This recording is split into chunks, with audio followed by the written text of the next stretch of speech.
Oh, you can't ask me that, Kelly. If you're going to start me to ask a deal related to Elon Musk, what I think is going to happen, there is no way that I could really tell you what's going to happen at this point. It does seem, at least, like we're headed to court. I'll throw that out there. Twitter has come out and already made a statement saying that it intends to sue for what's called specific performance. This is the legal term du jour. The idea here meaning that Elon Musk and Twitter already signed a contract for Elon Musk to buy Twitter for $44 billion. And Twitter intends to make sure that Elon Musk buys Twitter for $44 billion. Right. Elon Musk is now trying to back out of that, but it takes two to terminate. Even though Elon Musk says he wants out, this is why there are a variety of different options here. It's not as simple as Elon Musk saying, hey, I'm out, I'm going to pay a $1 billion break fee. Thank you very much. Sure. Twitter also would have to sign off on that, and they haven't. It looks like the court solution here is, well, maybe let's call it three things. Either Musk wins, doesn't have to do anything, or he has to pay the $1 billion breakup fee, or he has to pay $44 billion to take over this company. Now, because those are extreme outcomes that seem to not be ideal for anybody involved, is there a possibility of a settlement here that could end up with him or someone buying the company at a lower price? Right. So there's two settlements here, two things that I would reasonably say are settlements.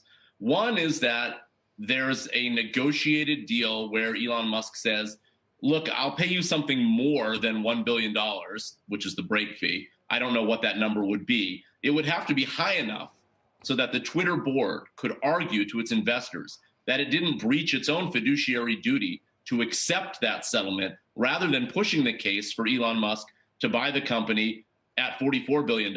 Because if you take a look at where Twitter is today, Twitter is valued more than $10 billion less than Elon Musk's takeover price. It's $25 billion right now, yeah. So in order to say, look, we've made the calculation, there's a risk of winning, a risk of losing, whatever that number may be, it would have to be high enough so that they could plausibly argue that to investors to say that was the right course of action. The other way there could be a settlement is if both parties decided, you know what, the best thing to do here is we'll lower the price, we'll still reach a deal, we'll say whatever that number is, $35 billion or some number probably in between where Twitter is today and where Twitter was trading when the deal was consummated, and saying, you know what, this seems fair. The market went down. Snap is down 50% from the day that deal was signed. So whatever that number may be, that kind of seems like a win for Elon Musk again, because if Twitter feels like they're on solid legal footing, they could sue and demand he buy the company for $54.20 a share. But then you end up with an owner who conceivably doesn't want to own the company. And what does that mean for the future of Twitter? That seems kind of messy. And also, again, for the whole point of the legal system is try to enforce, it gets messy. So let me ask this. In the early stages of this, when Musk's offer first came out, were there ever any other real suitors out there, people who thought, hey, I wanted Twitter and maybe this was my chance to take a bite at the apple? No, not that we know of.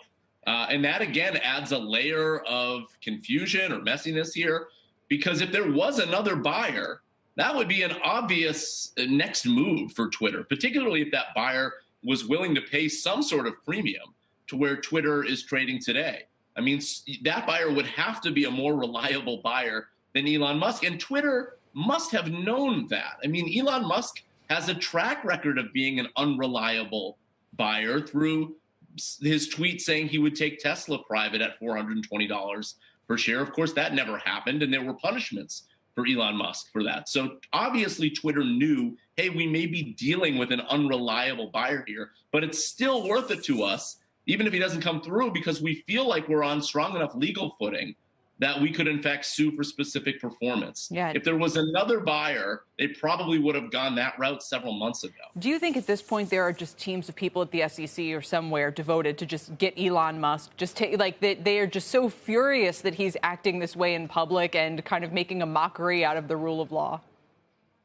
Oh, I would have to imagine the leadership of that entire division privately, if not publicly, thinks so. And I would also imagine Elon Musk probably thinks so as well. I mean, he certainly thumbs his nose at the SEC whenever he gets a chance to and is not shy about it. No. Yeah, look, this is a major existential question for government, right? What happens if someone truly doesn't care about regulations like this? You can only fine someone so much money if they're the wealthiest man in the world. Fines aren't really going to change a person's behavior when they have that type of money. So the SEC, I'm sure, is scratching its collective head trying to figure out, is there anything else we can do here? Absolutely. Alex, thanks so much. We appreciate it today.